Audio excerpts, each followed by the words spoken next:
Yeah, this is the continuation of question answer discussion of Adhyaya 3 of Natya Mayuri. So we discussed till here ವಿಷ್ಣುವರ್ಧನನ ಮನೋಗತ, ಮನದ ಆಸೆ ಅಥವಾ ಮನದ ಇಂಗಿತ ಏನು, ಅದಕ್ಕೆ ಬಪ್ಪರಸನು ಯಾವ ರೀತಿ ಸಹಾಯ ಮಾಡುವುದಾಗಿ ಹೇಳಿದನು. We already discussed this, right? So next question. ವಿಜಯಶಾಲಿಯಾದ ವಿಷ್ಣುವರ್ಧನನಿಗೆ ರಾಜಧಾನಿ ಸ್ವಾಗತಿಸಿದ ಬಗೆ ಹೇಗೆ? So when he came to Dwarasamudra, that's their capital, how he was invited inside. So ಯುದ್ಧದಲ್ಲಿ ಜಯಗಳಿಸಿದ ವಿಷ್ಣುವರ್ಧನ್ಗೆ ಸ್ವಾಗತ ಕೋರಲು ರಾಜಧಾನಿಯಲ್ಲಿ ಜಯಘೋಷದೊಡನೆ ವಿಷ್ಣುವರ್ಧನನ್ನು ಸ್ವಾಗತಿಸಿದರು. ದ್ವಾರಸಮುದ್ರದ ಅರಮನೆಯ ಮುಂಭಾಗದಲ್ಲಿ ಸುವಾಸಿನಿಯರು ಆರತಿ ಎತ್ತಿ ತಿಲಕವಿಟ್ಟು ಒಳಗೆ ಕರೆದುಕೊಂಡು ಹೋದರು. ತಮ್ಮ ತಾಯಿ ರಾಜಮಾತೆ ಯಾರು? ಏಚಲಾದೇವಿ ಅಲ್ವಾ?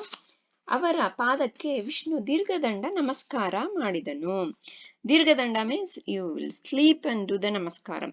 All these things I have explained in the lesson explanation. You can refer to the lesson explanation for these things.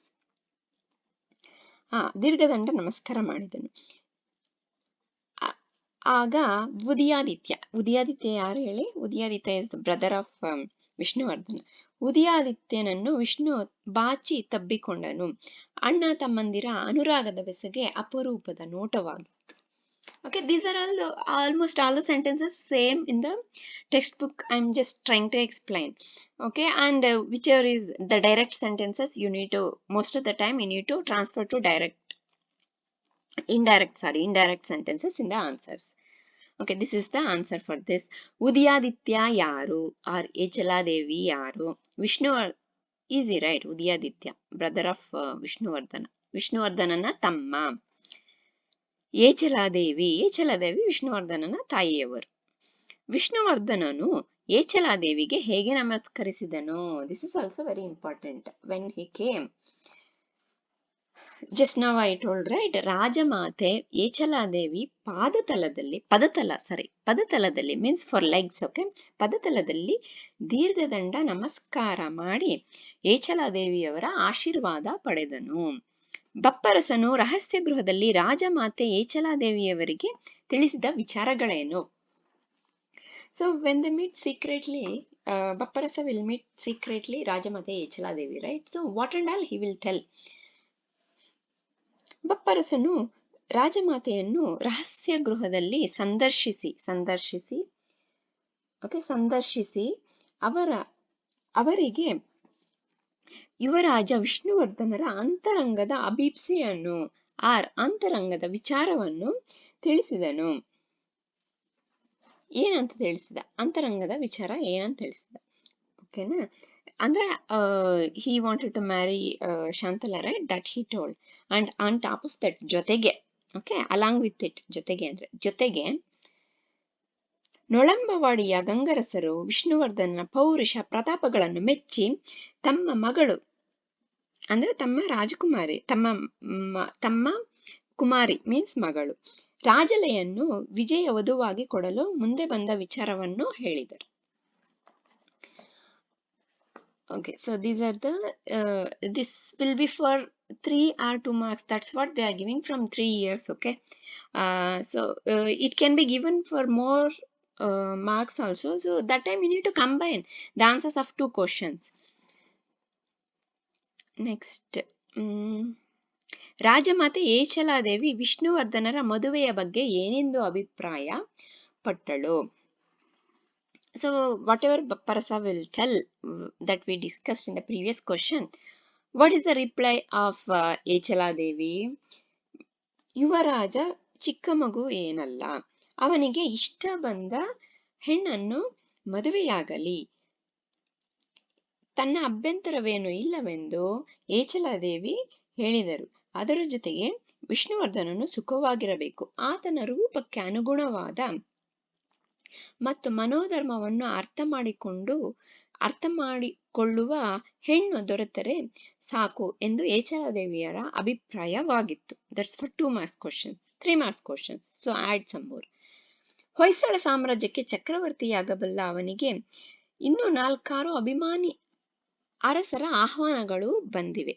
ಅದರಲ್ಲಿ ಪಲ್ಲವ ಚಕ್ರವರ್ತಿಯ ಮಗಳು ಬೊಮ್ಮಲೆ, ಬನವಾಸಿಯ ರಾಜಕುಮಾರಿ ಬಿಜ್ಜಲೆ, ನೊಳಂಬ ಕನ್ಯೆ Rajale, that we already told, ವಿಷ್ಣುವರ್ಧನ್ನೇ ಮೆಚ್ಚಿದ ಡಣಾಯಕರ ಪುತ್ರಿ ಶಾಂತಲೆ, ಹೀಗೆ ಹಲವಾರು ಯೋಗ್ಯ ಕನ್ಯೆಯರಿದ್ದಾರೆ. ಮದುವೆ ವಿಚಾರದಲ್ಲಿ ಯಾರು ಬಲತ್ಕರಿಸಬಾರದು. ಜೀವನ ಪರ್ಯಂತ ಕೂಡಿ ಬಾಳುವವರು ಅವರು. ಅವರ ಮನಸ್ಸಿಗೆ ಒಪ್ಪಿದಂತೆ ಮದುವೆಯಾಗಲಿ ಎಂದು ರಾಜಮಾತೆ ಏಚಲಾದೇವಿ ಅಭಿಪ್ರಾಯ ಪಟ್ಟಳು. And here, for the same question answer, there can be one more question also. Like if we think, right, Vishnuvardhana, okay, Hoysala ಸಾಮ್ರಾಜ್ಯಕ್ಕೆ ಚಕ್ರವರ್ತಿಯಾಗಬಲ್ಲ ವಿಷ್ಣುವರ್ಧನನಿಗೆ ಯಾವ ಯಾವ ಅಭಿಮಾನಿ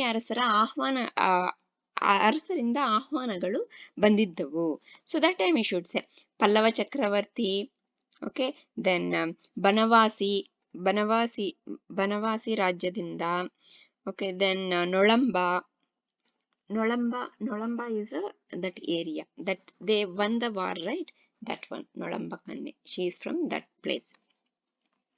ಏಚಲಾದೇವಿಯವರು ವಿಷ್ಣುವರ್ಧನರ ಮದುವೆಯ ಬಗ್ಗೆ ಯಾವ ರೀತಿ ನಿರ್ಧಾರ ತೆಗೆದುಕೊಂಡರು? ರಾಜಮಾತೆ ಯಾವ ರೀತಿ ನಿರ್ಧಾರ ತೆಗೆದುಕೊಂಡ್ರು? So this is the final, whatever is there, the final paragraph is there, right? That is the one. ರಾಜಮಾತೆ ಏಚಲಾದೇವಿಯವರು ರಾಜಧಾನಿ ದ್ವಾರಸಮುದ್ರದಲ್ಲಿ ಒಂದು ವಿಜಯೋತ್ಸವವನ್ನು ಏರ್ಪಡಿಸಿ ಎಲ್ಲರಿಗೂ ಕರೆ ಕಳುಹಿಸಿ ಡಣಾಯಕ ಮಾರಸಿಂಗಮಯ್ಯನವರಿಗೂ ವಿಶೇಷ ಆಹ್ವಾನ ಪತ್ನಿ ಪುತ್ರಿಯರೊಡನೆ ಬರುವುದೆಂದು ಅವರಿಗೆ ಆಹ್ವಾನ ಕಳಿಸಬೇಕೆಂದರು. ಅವರು ರಾಜಧಾನಿಗೆ ಬಂದಾಗ ಶಾಂತಲೆಯನ್ನು ನೋಡಿದ ಹಾಗೆ ಆಗುತ್ತದೆ ಮತ್ತು ಅದರ ಜೊತೆಗೆ ಯುದ್ಧದ ವಿಜಯಕ್ಕೆ ಕಾರಣರಾದ ಡಣಾಯಕರನ್ನು ಸನ್ಮಾನಿಸಿದಂತೆಯೂ ಆಗುತ್ತದೆ. ಹಾಗೆ ಮದುವೆಯ ವಿಚಾರದ ಬಗ್ಗೆ ಮಾತನಾಡಬಹುದು ಎಂದು ರಾಜಮಾತೆಯವರು ನಿರ್ಧಾರ ತೆಗೆದುಕೊಂಡರು. And okay, this is most of the questions we have covered. So in case if you feel like here in the 19th questions we felt, right? So like that, if you feel any more questions, just make a note of it.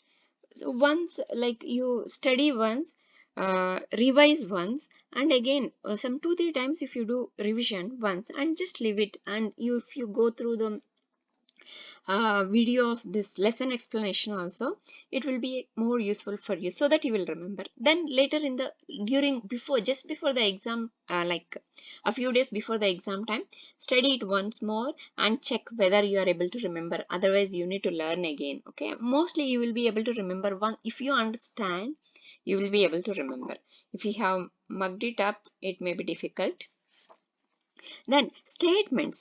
So there are a lot of statements in all these adhyayas. So they can ask Sandarbha Sahita. It can become a question answers also if you learn Sandarbha Sahita. So usually Sandarbha Sahita will be some special kind of sentences. Like, Bappa, ಹಿಂದಿನ ಜನ್ಮದಲ್ಲಿ ಕಪ್ಪೆ ಗಿಪ್ಪೆ ಆಗಿ ಹುಟ್ಟಿದೆಯಾ? Then so first sentence you need to write. ಮೇಲಿನ ವಾಕ್ಯವನ್ನು doctor ಸಾಶಿ Marulayya ಅವರು ಬರೆದಿರುವ ನಾಟ್ಯ ಮಯೂರಿಯಿಂದ ಆರಿಸಲಾಗಿದೆ. ಈ ವಾಕ್ಯವನ್ನು ರಾಜಕುಮಾರ ವಿಷ್ಣುವರ್ಧನನು ತನ್ನ ಸಹಪಾಠಿಯಾದ ಬಪ್ಪರಸನಿಗೆ ಹೇಳಿದನು. See here only in that sentence how many answers you are getting. ಸಹಪಾಠಿಯಾದ ಬಪ್ಪರಸನ್. So when did he tell? You need to explain that in 4-5 sentences depending on the marks. See the marks and explain. ಒಟ್ಟಿನಲ್ಲಿ 64 ವಿದ್ಯೆಗಳು. This is also when Bappa was explaining about Shantale. This sentence came. ನನಗೆ ಯಾಕೆ ದಣಿ ಬಟ್ಟಂಗಿ ಪದವಿ? Okay, so Battangi means they'll be describing the kings, right? All these things I have explained in the lesson explanation. What is Battangi means? It comes during that time. Then ಅಮಂಗಳದ ಕಮ್ಮಂಗಿ, ಇಬ್ಬರು ಒಬ್ಬನನ್ನೇ ಲಗ್ನವಾಗುವುದು, ಅದು ಹೇಗೋ ಸಾಧ್ಯ? See that kind of special sentences. Then ಚಂದ್ರಲೋಕಕ್ಕೆ ಚೈತ್ರ ಯಾತ್ರೆ ಹೋಗುತ್ತಾನೆ. When he describes some of the adjectives there, right? They are also important. So, like, if you make a list of all these things, so one particular adhyaya will take more time because ICSE, right? For you, English will be more comfortable, and as Kannada is the second language, and they have kept so many books for you for the exam. But even then, just spend how much time if you can for each and every adhyaya. The more you understand, the better you can write the answers, right? And yeah, you guys have to concentrate on many other subjects also, especially maths and science subjects also. So that's fine. So try to spend little time every day or alternate day on learning. And once you learn, it will be very helpful for you in writing the answers. And go through the videos for the explanation so that you will understand the words and all. Then when you are reading it, you will be able to remember at least, okay, this means that. Because if you know the meaning, understanding is more important, right? Okay, then. And if you have any comments, you can write in the comment section, and we'll be doing some more videos. And your like, subscribe, share, all these things will motivate me to do such videos, okay? More such of videos. Thank you then.